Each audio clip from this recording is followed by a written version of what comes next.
from the Gospel according to Luke. Now all the tax collectors and sinners were coming near to listen to him.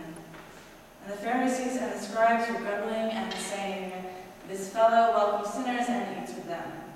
So he told them this parable. There was a man who had 2 sons. The younger of them said to his father, "Father, give to me the share of the property that will belong to me." So he divided his property between them.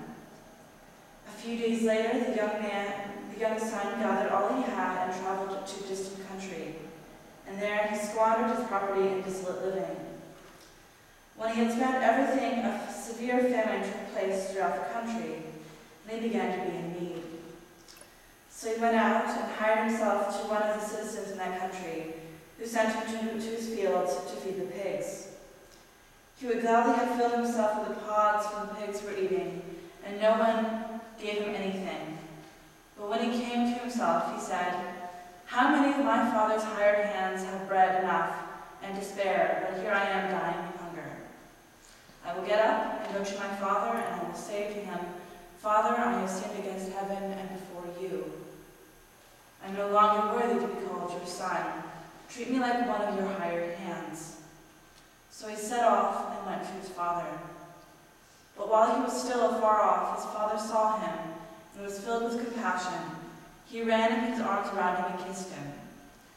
Then the son said to him, 'Father, I have sinned against heaven and before you. I am no longer worthy to be called your son.' But the father said to the slaves, 'Quickly bring a robe, the best one, and put it on him. Put a ring on his finger and sandals on his feet. And get the fatted calf and kill it. And let us eat and celebrate. For the son of mine was dead and is alive again. He was lost and is found.' And they began to celebrate. Now his elder son was in the field, and when he came and approached the house, he heard music and dancing. He called one of the slaves and asked what was going on. He replied, 'Your brother has come, and your father has killed the fatted calf, because he has got him back safe and sound.' Then he became angry and refused to go in. His father came out and began to plead with him, but he answered his father, 'Listen, for all these years I have been working like a slave for you, and I have never disobeyed your command. Yet you have never given me even a young goat so that I might celebrate with my friends.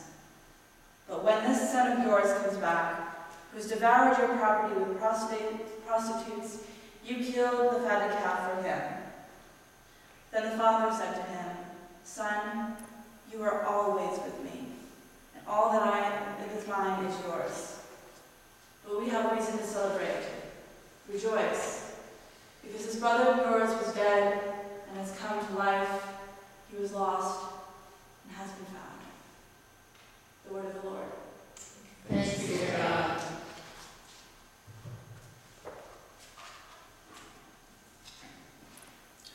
Imagine for a moment that you are an invited guest at a banquet thrown for the return of a long-lost son. It's been a couple of years since you've seen him, but what memories you do have are not always positive. He didn't work as hard as his brother. He was certainly never grateful for what he had. And he didn't necessarily seem all that loving towards his father, who you always suspected of having a bleeding heart. It was not at all surprising to you, at least, that he left, with half of his family inheritance, no less. And given his propensity for careless thought and actions, it isn't surprising that he would come back empty-handed, begging his father to forgive him and to give him anything, even if it is just a paid position in the fields. What is surprising to you is that this father would say yes, and furthermore, that this father who had been hurt, cheated, despised, would dare to allow this ungrateful child to return to his former place as a beloved son. Is not the older who remained close to his father, who worked hard and suffered and bled to make sure that his family would survive, more worthy? As you mull all of this over in your head, you hear a commotion outside, and it seems that the elder brother has returned. Slowly but surely, the argument you've been secretly waiting to hear all night between father and eldest child begins to build. This is going to be good. You listen to the words and feel a tug of pity for the elder son as you attempt to hide the fact that you're eavesdropping. But while that spoiled brat sits eating the fatted calf in front of you all, the father's voice, joyous and overwrought with emotion over the tense and hurt words of his eldest expression of betrayal, reaches your ears, its melody, though a whisper, echoing through the fabric of your being. Rejoice, for your brother was dead and is alive again. Rejoice. Rejoice. The fact of the matter is, as hard as we try to put into words the power of God's forgiveness towards creation, more often than not, we find ourselves identifying more with the angry older brother than with the loving father who's willing to give his child everything he has and then more. When we've been hurt, betrayed, made to feel insignificant, humiliated and broken, either by perfect strangers or loved ones, our automatic response is not to forgive them everything they've done to us, but rather to hold on to that anger and hatred like a lifeline as we attempt to navigate these treacherous waters of this human life. To be upset is natural, we tell ourselves. 5 years from now, it won't matter that we acted out of spite, or spoke angry words, or hurt someone else through our own heartache. Not quite understanding that the hurt we carry can have a negative, though subtle effect on those around us. In this parable, always captioned as the prodigal son, Luke presents a different portrait of what forgiveness looks like for us. And as I read the text over and over again, engage the elder brother's reaction against my own experience with expressing hurt feelings of betrayal, a question arises in my mind whose answer I had always assumed to be quite obvious. Who is the prodigal son again? And so I turn over to the text to examine the text for my answer. Setting this parable into a discourse on lost things, the lost sheep, the lost coin, the evangelist displays how God rejoices in finding those things which have strayed from the fold or have been misplaced through error. Rather than allowing the lost to wander further away, God searches diligently for and delights in the return. But while the parable of the lost sheep and the parable of the lost coin focus particularly on the role of the finder and one lost item, the parable of the prodigal son perhaps presents a more complex image of what seeking or forgiving requires for us. The words of the father to the eldest child, though not obvious on first reading, reveal a different type of seeking. For in his feeling of betrayal, the older son has lost his ability to love both his father and his sibling. When the father says to him, "You are always with me, and everything I have is yours," he reminds him that he's always demonstrated his love for his family and will continue to do so. The exhortation to rejoice, then, is a reminder to return that love to all people in all circumstances, even to a sibling who never seemed to care before. In rereading this passage, I am reminded that the state of being lost can take many forms. While some might lose their way through their enjoyment of a variety of vices, others might become lost through their inability to love and forgive those individuals who have hurt them. The parable then reveals to us the full extent to which God seeks out and invites back all people who've fallen away from the call to love God and neighbor as they love themselves, and asks us to do likewise. This is easy to say, but much, much harder to put into practice. As I examined the passage for today's sermon, I found that my understanding of forgiveness as a letting go of hurt feelings and resentments did not quite accurately describe the feeling I wish to portray to all of you. The words sometimes feel cheap, and perhaps even disingenuous to our ears, especially when "I'm sorry" can be used to mean "I don't want to talk about this anymore, let's move on." And "I forgive you" gives way to feelings of pride and superiority.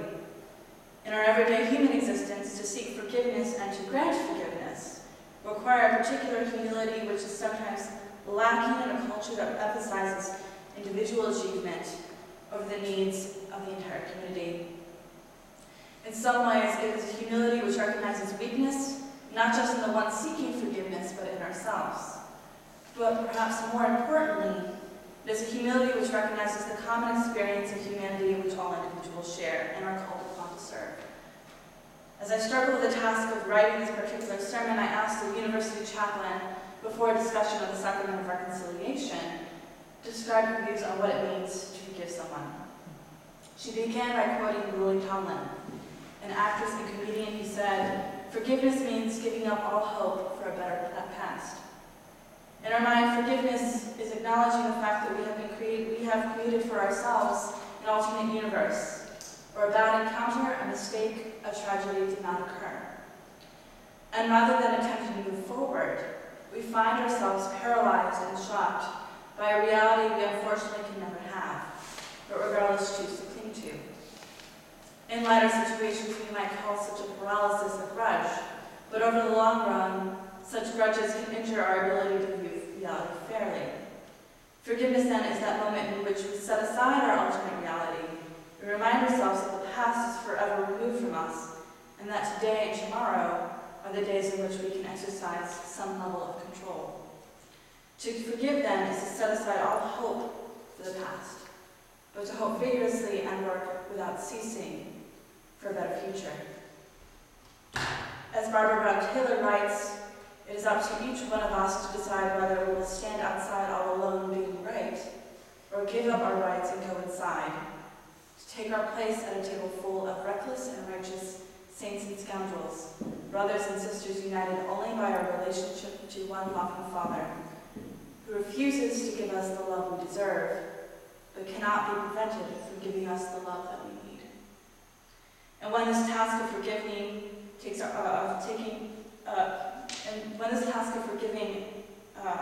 taking our place at the table becomes too heavy of a burden to bear, we can remember, as Barry so wonderfully put it last week, that God completes us in our weakness.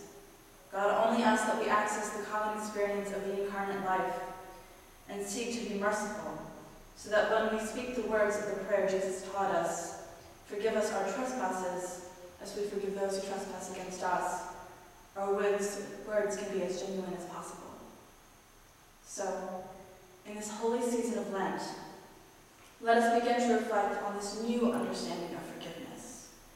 Through our pain and our anger, let us take our hurt and our grudges and, as my chaplain says, lay them down at the foot of the cross.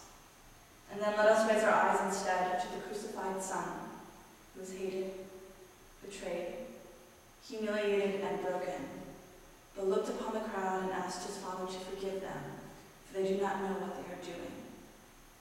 Let us look forward to that blessed day when we are able to delight in Christ's resurrection, and in this state of joy we might look at our siblings with love and humility, and mimicking the words of the beloved Father, say, who is celebrated the return of not one but two sons that day, say of each of us, "Rejoice, for we were dead, but by the love of God we are alive again. We were lost, but have been found." Amen.